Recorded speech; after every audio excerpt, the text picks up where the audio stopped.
अति शक्तिशाली महाज्ञानी पुलस्त्य ऋषि के पौत्र एवं ब्रह्मा जी की मानस संतान रावण को श्री राम जी ने पराजित कर मृत्युलोक पहुंचा दिया था। इससे सभी भली भांति अवगत है। पर क्या आप ये जानते हैं कि श्री राम से पूर्व भी रावण 4 महायोद्धाओं से हार चुका था। उन 4 महायोद्धाओं का विवरण इस प्रकार है। शिवजी। रावण को अपनी शक्ति पर बहुत घमंड था। इस घमंड के नशे में वो शिवजी को हराने के लिए कैलाश पर्वत पर पहुंच गया था। रावण ने शिवजी को युद्ध के लिए ललकारा, लेकिन महादेव ध्यान में लीन थे। रावण कैलाश पर्वत को उठाने लगा, तब शिवजी ने पैर के अंगूठे से ही कैलाश का भार बढ़ा दिया। इस भार को रावण उठा नहीं सका और उसका हाथ पर्वत के नीचे दब गया। इस हार के बाद रावण ने शिवजी को अपना गुरु बनाया था और उनकी उपासना करने लगा था। बाली। बाली बहुत शक्तिशाली था और इतनी तेज गति से चलता था कि रोज सुबह सुबह ही चारों समुद्रों की परिक्रमा कर लेता था और परिक्रमा करने के बाद सूर्य को अर्घ्य अर्पित करता था। एक बार रावण बाली से युद्ध करने के लिए गया। बाली उस समय पूजा कर रहा था। जब रावण नहीं माना तो बाली ने उसे अपनी बाजू में दबाकर 4 समुद्रों की परिक्रमा की थी।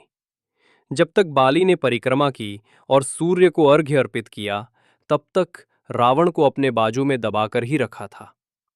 रावण ने बहुत प्रयास किया, लेकिन वो बाली की पकड़ से आजाद नहीं हो पाया था। सहस्त्रबाहु या सहस्त्रार्जुन, कार्तवीर्य अर्जुन, जिन्हें दत्तात्रेय से 1000 भुजाओं का आशीर्वाद मिला था, जिस कारण उन्हें सहस्त्रार्जुन या सहस्त्रबाहु भी कहा जाता था। एक बार अपनी पत्नियों की जल क्रीड़ा के लिए उसने अपनी 1000 बाहों से नदी का बहाव रोक दिया था। तभी वहां से गुजर रहे रावण ने रेत पर शिवजी की आराधना शुरू कर दी।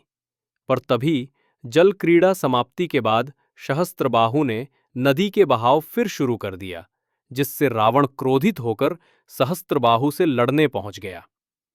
सहस्त्रार्जुन ने रावण को जमीन पर पटक दिया, फिर उसके सिर पर 10 और हाथ पर एक दीपक रख दिया। रावण को बांधने के बाद सहस्त्रार्जुन उसे घसीटकर घर ले गया और अपने पुत्र के पालने से बांध दिया। अपमानित रावण तब तक बंदी बना रहा जब तक पुलस्त्य ने उसे छोड़ने के लिए सहस्त्रबाहु को नहीं कहा। दैत्यराज बलि। दैत्यराज बलि पाताल लोक के राजा थे। एक बार रावण राजा बलि से युद्ध करने के लिए पाताल लोक में उनके महल तक पहुंच गया था। वहां पहुंचकर रावण ने बलि को युद्ध के लिए ललकारा। उस समय बलि के महल में खेल रहे बच्चों ने ही रावण को पकड़कर घोड़ों के साथ अस्तबल में बांध दिया था। इस प्रकार राजा बलि के महल में रावण की हार हुई। बड़ी मुश्किल से रावण वहां से भागने में कामयाब रहा। आपको ये जानकारी थी या नहीं, कमेंट में अवश्य बताएं।